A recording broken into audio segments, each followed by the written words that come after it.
porque realmente é um assunto muito delicado, que não é fácil tocar no assunto, mas eu sei que a sociedade precisa ouvir o meu lado da história, o nosso lado da história.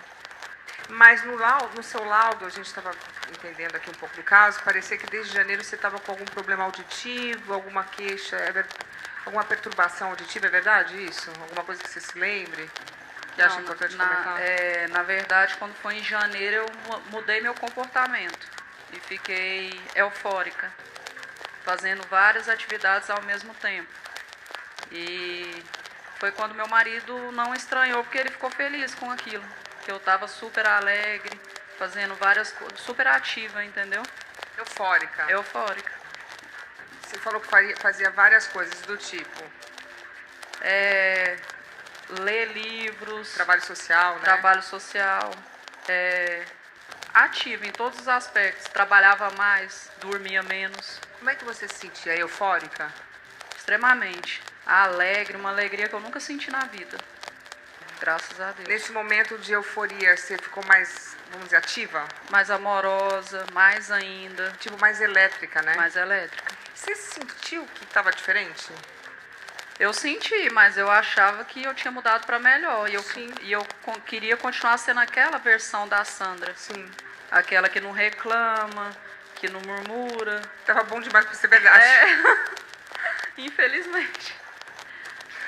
Sabe, lembrando que, obviamente, agora o filminho tá vindo todo na sua cabeça, de várias coisas. E, sei lá, em algum momento, na sua adolescência, você ainda é muito jovem, mas em algum momento você fala assim, não, pera, eu acho que já estava sendo anunciado alguma coisa ou não?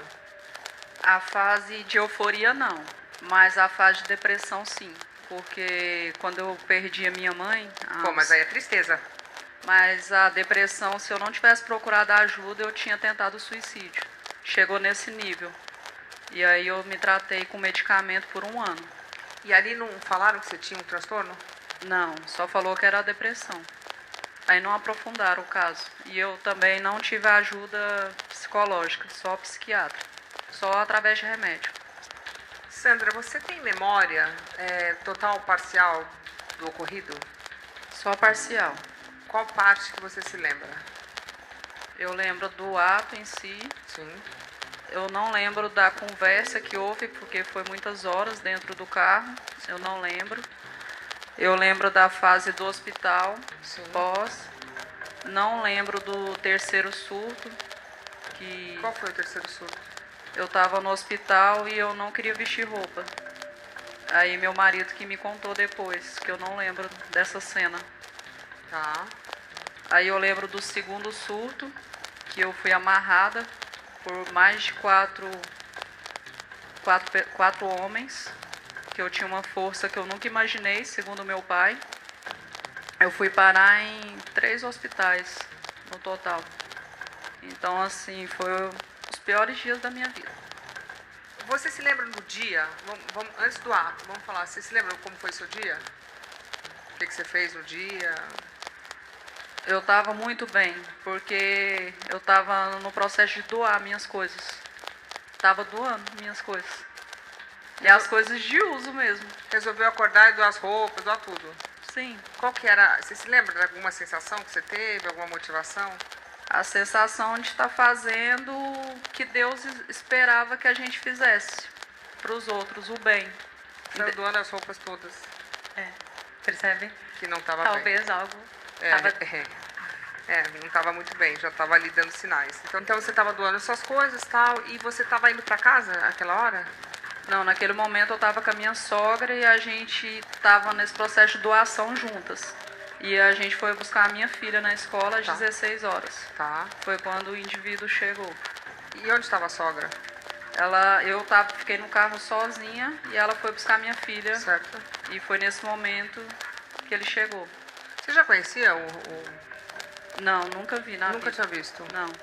E as conversas que a gente ouviu é que você já tinha visto. Você vê que é bom você contar pra gente. Você nunca tinha visto ele na vida? Não, na verdade, no áudio que eles gravaram, que foi minha amiga que gravou no hospital, eu relatava que primeiramente eu encontrei ele na porta da escola da minha filha. Sim. E depois eu fui ao encontro dele na rodoviária, que ele marcou um encontro comigo e eu fui. Mas isso é verdade? O encontro que ele Sim. marcou é verdade. Você não lembra de nada? Eu lembro do encontro marcado, só que eu achava que eu estava indo encontrar Deus, que Deus tinha possuído o corpo daquele homem. Bom, vamos lá, Sandra. Aí você, então, pegou sua filha, você levou a sua filha para casa? Não, levei para o local onde que a gente ia fazer a doação. E aí? E aí deixei minha sogra e minha filha lá e fui ao encontro dele na rodoviária. A sua sogra não achou estranho? Achou na questão do beijo, que eu dei nele na frente da minha filha e dela na escola. No beijo no rapaz, morador no de morador rua, de que aí eu enxerguei como meu marido. Quando você olhou para ele, você achou que era seu marido? Sim, na mesma hora que eu achava que ele era Deus, eu achava que ele era meu marido. Ali mesmo, na porta da escola da minha filha. Ali, a confusão mental começou ali. Mas quando eu fui ao encontro dele na rodoviária, eu fui acreditando que era um propósito de Deus. Que o propósito de Deus é fazer o bem e como se ele estivesse falando tudo que eu estava vivendo nos últimos dias. Eu acreditava que ele falou para mim coisas que só eu sabia. Na minha mente eu estava acreditando que ele tinha falado coisas que só eu sabia. E quando você deu um beijo nele, a sua sogra achou estranho? Ficou horrorizada. Mas ela não falou nada? Ela não ligou pra Ela Eduardo? só me chamou de volta para o carro, mas no caminho, no percurso que a gente foi para me deixar, ela não falou nada. Ela não falou com o Eduardo, não falou nada? Não, só depois que o Eduardo entrou em contato com ela, porque ele estranhou que eu não cheguei em casa. Aí ela te deixou na rodoviária? No lugar que você tinha marcado o encontro com ele? Eu deixei ela... Ah, deixou eles em casa? Deixei em outro lugar. Certo. Minha sogra e minha filha. Certo. Aí você foi ao encontro lá com o suposto Deus. E ela sabia que eu ia ao encontro desse morador de rua. Ela sabia? Sabia. Aí ela ligou para o Eduardo? Não. Ela não ligou? Não. O Eduardo que ligou para ela. Mas talvez ela tenha achou estranho e ficou com medo de incitar alguma situação, né? Sim. Eles conversaram bastante, é isso? Sim. Mas no momento do carro eu não lembro quais eram as conversas. Não lembro mais. Eu só lembro da rodoviária. E na rodoviária eu já cheguei nele chamando ele de meu marido. Gente, então se você chamava ele de meu marido, quer dizer que ele se tocou que tinha alguma coisa errada. Acho. Não? Pode ser, né? Ele deveria saber. Sim, na rodoviária eu tirava os textos dele, porque eu não acreditava mais em texto, em imagem. A gente sentou, ficou batendo um papo na rodoviária. Ele me fazia carinhos e eu acreditava. Ele falou para mim não me importar com o que estava acontecendo em volta, porque como ele era meu marido, não tinha porquê eu ligar porque os outros estavam olhando, porque tinha gente olhando. Sim, ele falava isso? Sim, só que como ele era meu marido mesmo, para mim não me importar com as pessoas olhando e eu acredito que ele era meu marido mesmo. Eu jurava que ele era meu marido. Mas hoje, será que ele estava falando, você acha que ele estava falando mesmo ou você achava que ele estava falando? Eu acredito que ele estava falando sim. Tem mais de 10 câmeras na rodoviária, só tem uma imagem gravada, que a polícia teve acesso, mas tem mais 9 que a gente fez o pedido. Tá. E aí como que vocês foram parar no carro? Porque eu levei ele até o meu carro porque eu acreditava que ele era o meu marido. Vocês estavam indo para casa? Sim. E aí, no meio do caminho, ele pediu para mim fazer um percurso até o local. Certo. E até então não estranhei, porque... Seu marido? Isso. Você viu o Eduardo? Vi o Eduardo. E eu não sabia que que quando a gente parasse o carro ia ter a relação sexual, não sabia. Sim. Aí, mas quando começou o ato em si, eu não estranhei. Porque era seu marido. Sim. Vocês pararam o carro aonde? Perto da escola da minha filha, na rua de trás da escola da minha filha, em umas casas que tinham câmeras, que eu nem imaginava que tinha câmeras, porque... Você não estava nem pensando nisso. Isso. Você estava tendo um surto Sim. psicótico, não é isso? Você viu seu marido lá de fora? Você tem alguma memória disso, de ver o seu marido lá de fora? Aí que eu entrei em surto mesmo, porque eu não Imagina. entendia como que o meu marido Tava em dois estava do lugares. meu lado e chegou o meu marido. Nossa, que desespero. E aí eu comecei a enxergar quem estava ali do meu lado só como Deus. E quando ele começou a apanhar, eu me ajoelho no chão, que tem essa cena na imagem filmada, eu me ajoelho no chão tentando interceder por Deus. por favor, não bate em Deus, Ele é Deus, Ele é Deus, eu imploro, Ele é Deus. Gente, Aí ela tomou os coquetéis. assim, todas as coisas para não pegar nenhuma Isso. doença, para ter... Que bom. Isso. Então, foi tudo tratado de maneira correta, com ajuda psicológica, com ajuda policial. Eles dão várias drogas, né? Várias. Para prevenir HIV, gravidez, essas coisas todas, normal. Normal. Bom, que bom. Então, você foi bem tratada. Você se recorda desse momento que você saiu do carro? Eu fui levada para o hospital pelo apóstolo Márcio e a esposa, que era a igreja que eu frequentava, a igreja evangélica. Só que no hospital eu ainda não tinha ciência que tinha sido uma relação sem ser com meu marido. Não tinha essa consciência ainda. Eu só... tanto que eu encontrei com ele, o cidadão, eu encontrei com ele no hospital 3 vezes. 3 vezes eu tentei ir lá pedir perdão para ele. Quando você viu o Eduardo fora do carro, que você falava que o outro era Deus, como assim Deus? Me explica essa história. Deus era uma sensação ou você viu o rosto? Como se Deus tivesse possuído o corpo dele. Entendi. Não era uma imagem de santidade, era como se Deus tivesse usado aquele ser humano para falar comigo através daquela pessoa. Gente, que loucura isso, hein? Então, as 3 vezes que infelizmente eu encontrei com ele no hospital, eu ainda achava que ele era É que Deus. você não estava medicada, né? Sim. E quando você olhava para o Eduardo, o que o Eduardo te falava? Ele falava alguma coisa que te entrava na cabeça, alguma coisa que te chamou a atenção, alguma coisa? Depois do ocorrido? Não, depois, quando vocês estavam juntos, levando para o hospital, você estava com ele, Não, ele estava com a polícia. ele foi com a polícia, você ficou em outro lugar. Depois que eu saí do hospital, a gente teve um pequeno momento no carro, quando eu fui levada para a casa de uma amiga, só que a gente não conversou. Você olhou para o rosto do Eduardo, o homem que você ama, te trouxe algum tipo sei lá, de sensação, de paz ou de desespero? O que você se lembra? Naquele momento que eu estava sendo levada para a casa da minha amiga, foi uma sensação de proteção, só que eu não entendia ainda o que estava acontecendo. Sim. Eu não sabia se aquilo que eu estava vivendo era real Tava tudo ou bagunçado. se era um pesadelo. Eu jurava que era um pesadelo, que era, né? que quando eu fosse acordar no outro dia, ia ser só um pesadelo. Eu não sabia que era real. Só que na mesma noite que eu fui para casa, eu continuei tendo visões, continuei em surto, e foi quando teve esse segundo surto que eu fui amarrada. Porque eu não saí do transe de surto. Porque tem que tomar medicamento, né? Então, ela não tomou medicamento porque- na primeira vez, porque Sim. não diagnosticaram nada, acharam De que tinha sido um novo? abuso. Ah, entendi. Inicialmente foi um abuso. Entendi. Mas não ouviram ela falando que ele era Deus? Não tinha Então, um psicólogo? talvez não tenham percebido, né? Te amarraram, né? Você disse mesmo que quando você começou a ter esse surto, você se lembra o que desencadeou isso? Você estava na casa da sua amiga. Eu comecei a enxergar os meus familiares como Satanás. Gente, mas esse surto foi... Eu mordi Mas- meu mas pai, acontece mordi meu dessa pai, forma. mordi meu sobrinho, unhei as enfermeiras, mordia todo mundo. E achando que todo mundo era Satanás. Mas você via a figura? Não. Satanás ou era uma vibe? Era como se tivesse possuído o corpo das pessoas. Gente, que loucura isso. Era muito isso de possessão. Mas tinha momentos de assim, que você estivesse sóbrio e variava ou era assim? Variava. Tinha- Tinha hora que o meu racional vinha, só que eu não tinha força para lutar contra. É como se tivesse uma onda de loucura. Sim. E Gente, então foi, Que sério isso? foi loucura. Então, tanto que no hospital, quando eu fui levada amarrada, eu saí de lá no carro do meu pai, porque eles me desamarraram porque eu tinha voltado um pouco à consciência. Sim.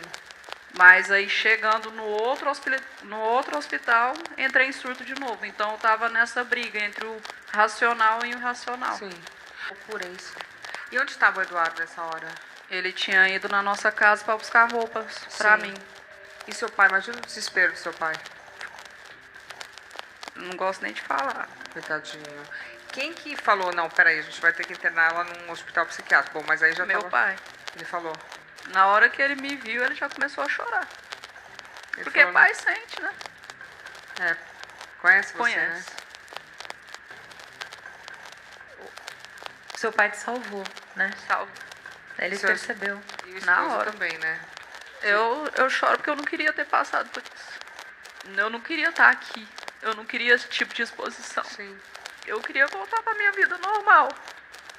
Hoje você se olha, você se sente normal. Que eu digo assim, você, com as suas emoções, tristezas, alegrias, ok. Sim, só eu muitas vezes eu sinto nojo de mim.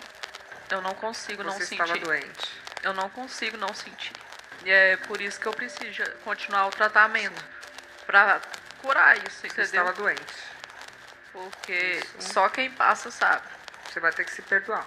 Você estava doente. Aliás, não tem nem esse perdão, você estava doente. Não era você, era outra pessoa. Então, assim, depois que eu saí, que eu vi É toda isso. essa exposição, toda essa humilhação que fizeram comigo, eu não acreditei. Porque criaram um personagem de horror pra mim. Você entendeu? Me colocaram no fundo do poço, como uma mulher qualquer, sabe? E tanto que eu procurava me proteger a minha família, sabe? E ser vítima disso. Então, assim, superar uma situação dessa não é fácil. Você vai sair disso muito mais forte, você sabe, né? Tomara. Tu já tá. Com certeza, tá aqui falando. Tá aqui completamente sã, conversando sobre uma situação que é difícil. Já tá quebrando barreiras. Você nem imaginava que você tinha tanta força assim. Não é fácil vir num programa ao vivo falar de uma situação tão embaraçosa, tão difícil. Tá aqui, com elegância, com educação, com seu esposo do lado. Tá dando uma lição, tá dando um show. Eu queria passar a imagem de uma mulher forte, mas no fundo todos nós temos a fraqueza, né? Sim. Ninguém é 100%. Então, assim, por mais que eu tente ser forte, só eu sei o que eu passo no meu íntimo, só eu sei o que eu passo quando eu tô deitada na minha cama. Só a gente que vive uma situação dessa sabe. O povo não perdoa, né? E as pessoas nem sabem o que está acontecendo. Aí vira piada, vira meme, vira isso. Vou falar, aguentou firme ali. Aguentou mesmo. Aguentei. Aguentou, vou falar, parabéns, viu? Demonstrou uma coragem, uma integridade enorme. Porque não deve ter sido fácil para ele. Não tá sendo Não fácil. está sendo. A gente teve uma ocasião porque eu tô procurando fazer andar um pouco, respirar o ar livre. Sim. E a gente foi numa praça na nossa cidade, começaram a chamar o nome do cidadão para nos ofender. Ah, a gente para. Então nem isso a gente está podendo fazer. Não, sabe? vai parar. Vamos parar com isso, né? Vamos parar. A minha pergunta é o seguinte, será que ele sabia que ela estava tendo um surto? Eu, assim, Então, qual é a cognição, a inteligência, a percepção da pessoa? Tem um apartamento? tem um apartamento? Ué. Não tem apartamento. Para, isso aí deve ter... Para, não tem apartamento. Será que não daria para ter percebido como que ela estava, como que ela se portava, se apresentava? E depois, quando ela foi internada, eu acho que ele já entendeu que ela não estava bem, né? E aí não precisava expor, né? Não precisava expor. Você chegou a assistir esse detalhamento, essas matérias? Eu precisei assistir. Entendo. E justamente por isso que eu tenho um nojo. Entendo. Porque Acho que eu teria assistido também. é um nojo. Sim. Não tenho nem palavras para descrever o que eu sinto. Porque aquilo é a verdade dele, não é a minha verdade. Eu, graças a Deus, entre aspas, eu estava protegida. A minha mente estava protegida porque eu achava que era meu marido. Sim. Você estava doente. Sim. Então, assim, igual eu falei, eu não conheço aquele cara. Eu não conheço aquele homem. Eu não conheço ele. Então, assim, foi menos pior. O sofrimento é menos pior Claro. por isso. Não, você estava doente, de novo. Sim. Ele, de alguma forma, assim, ele foi agressivo com você fisicamente? Te machucou? Não. Ok, menos mal. Mas você sabe, você fica aí se culpando com esse nojo todo, isso vai ser uma coisa que você vai ter que trabalhar muito na terapia, porque você vai ter que aceitar que você estava doente. Sim. Você agrediu o homem Você se arrependeu disso? Como é que você se sente em relação a isso? Não me arrependo, porque antes de tudo eu tinha que preservar a minha família. Sim. Então, se aquilo ali não estava normal, eu não achava que era normal, não tinha por que eu condizer com aquilo. Sim. Então, toda atitude que eu tive, eu não me arrependo, não. Muita gente deu apoio. Demais. E eu estou recebendo também vários relatos de pessoas que viveram isso em casa. Então é uma realidade que é pouco mostrada, entendeu? Então, assim, eu acho que deveria ser mais exposto esses transtornos, porque é algo muito sério. É isso que a gente está fazendo aqui. É o que eu te falei. Você está pronta para o processo? Está sendo dolorido o processo. Mas eu estou seguindo firme, com a cabeça erguida. Com certeza. Porque eu não aceito o que falaram de mim. É por isso que eu estou aqui, Sim. colocando a minha cara à tapa para falar, eu não aceito. É isso aí. Eu não sou isso. E eu luto sim pela minha família, porque vale a pena. Opa, se vale. Vale a pena. A gente está vendo o quanto dessa união. Isso é o mais bonito. A gente vê vocês aqui juntos, unidos, uma família bonita. Isso que é família, não é só na hora boa. Imagina que o povo fez piada até todo mundo entender que está tendo surto. É piadinha pra cá, piadinha pra lá. Não é engraçado. Isso aí machuca. Não é legal. Porque não é um assunto fácil de falar publicamente, mas que as pessoas olhem com mais amor pro próximo antes de sair atacando, né? Porque já vivemos uma sociedade, momentos tão difíceis, né? E então, antes de sair atacando, julgando, olhasse com mais amor, mais empatia. Obrigada. É isso que eu espero. Eduardo? É isso que ela falou, né? A pessoa vê o lado do outro, né? Colocar no lugar do outro. É o tal da empatia mesmo. Sim. E de antemão agradecer você, Luciana. Obrigada, querida. O pessoal aí da produção foi bem atento. Então, muito Obrigada. obrigado aí por tudo. Obrigada a vocês pela confiança, tá?